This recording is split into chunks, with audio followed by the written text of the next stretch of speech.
Twisha Christian.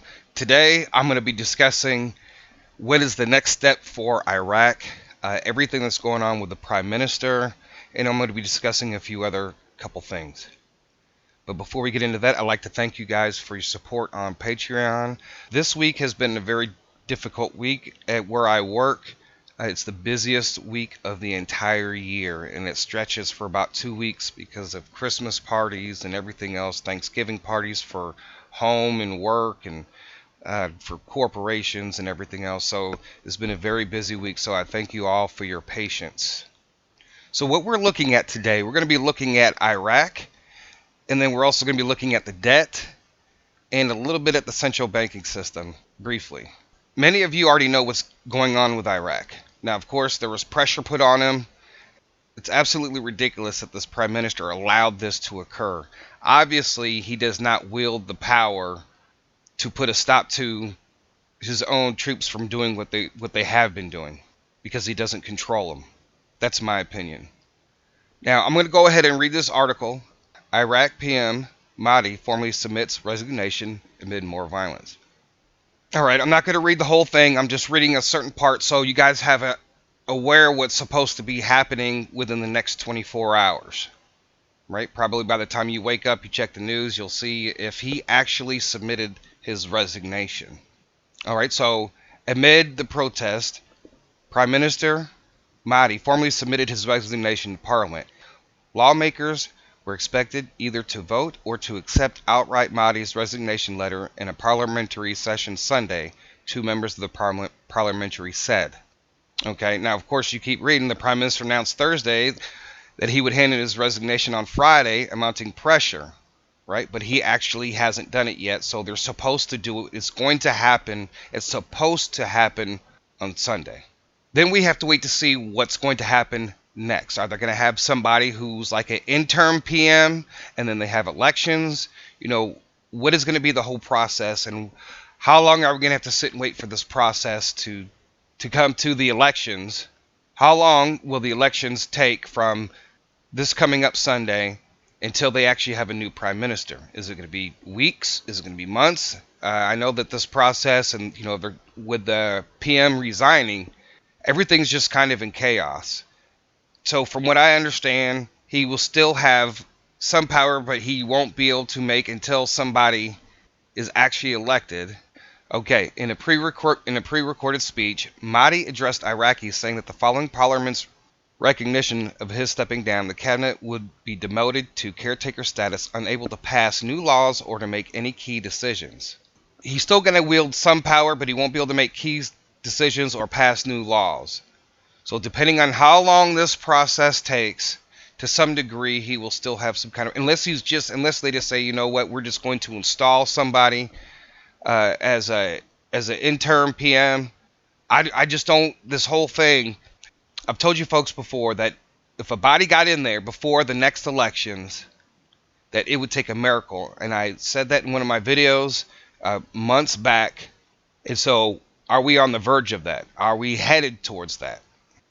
So there are many other key factors in that, and the day that whether Abadi is elected or he's installed as an interim PM or however these things work out, we'll go back to that video.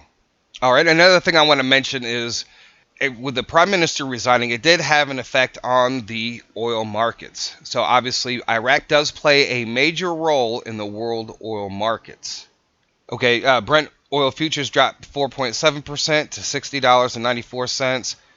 West Texas futures were down 3.9% to $55.86 per barrel. With that actually taking place and that happening with the Prime Minister, it does show that they do play a major role in the world markets. I do want to step away from the Iraq issue for a moment and just mention that this article, and we talked about the debt. As we looked on that map, I was going to mention something about the debt. And the world debt is at $250 trillion. And then this article came out a couple days ago, and it talks about corporate debt nearing a record $10 trillion, and borrowing binge poses new risks.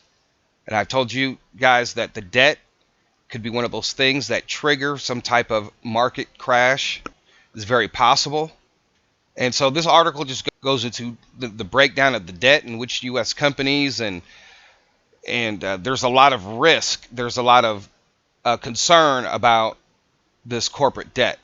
Well, there's a lot of concern about it because the whole entire world is in debt, and they keep mentioning these different areas and sectors of the economy, governments, the banks, personal debt, credit card debt, student debt. We got all these trillions and trillions of dollars all around the world of debt, and it's everybody from the government all the way down to the person who works, who's got to go to work 60 hours a week. All that debt is putting pressure on everything from the top to the bottom. Now, of course, yes, there's a lot of successful people out there that don't have to worry about a lot of different things, but generally speaking, over most of the population of this entire world, that pressure that's going to come from the top.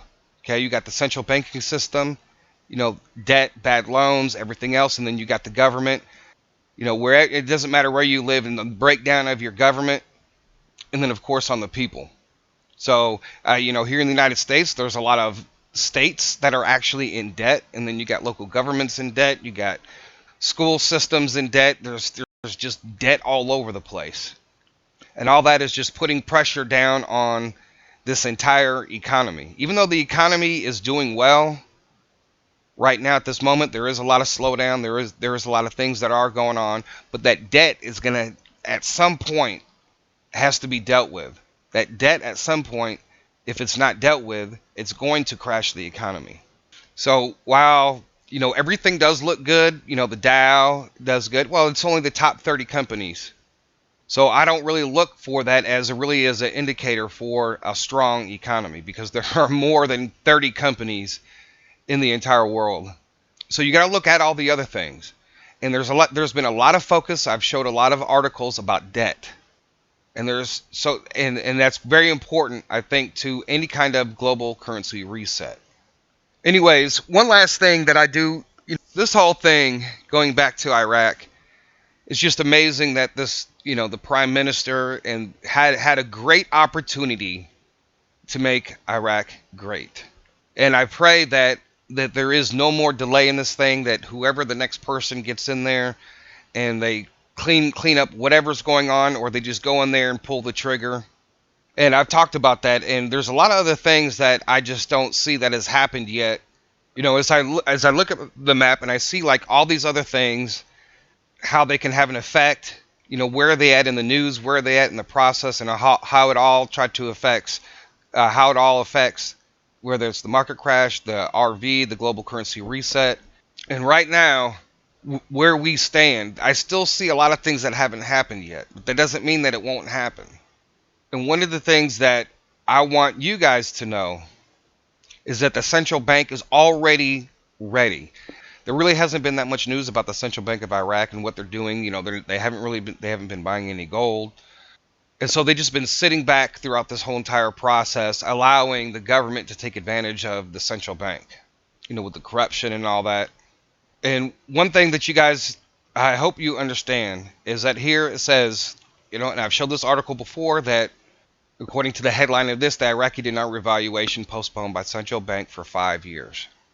And of course, 5 years, the exact 5 years, right? This article came out in October 29th, 2014, was October of this year, which now we're into November. And they have been waiting since then. They are ready. In my opinion, I don't think there's anything else that they really have to do as far as, getting everything straightened out getting in line with the whole entire banking system. The Central Bank of Iraq is ready.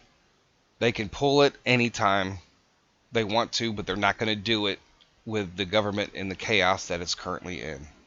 They could, so just be aware that, there is no date, there is no rate, nobody has any inside info. All we can do is speculate. We have theories based off of news articles, based off the prophetic, based off many other things. But one thing for sure is that they are ready, and they are ready now. And if they were ready back in 2014, that means that the lower denominations are sitting somewhere already printed and ready to go. in my opinion. And with that being said, Twisted Christian out.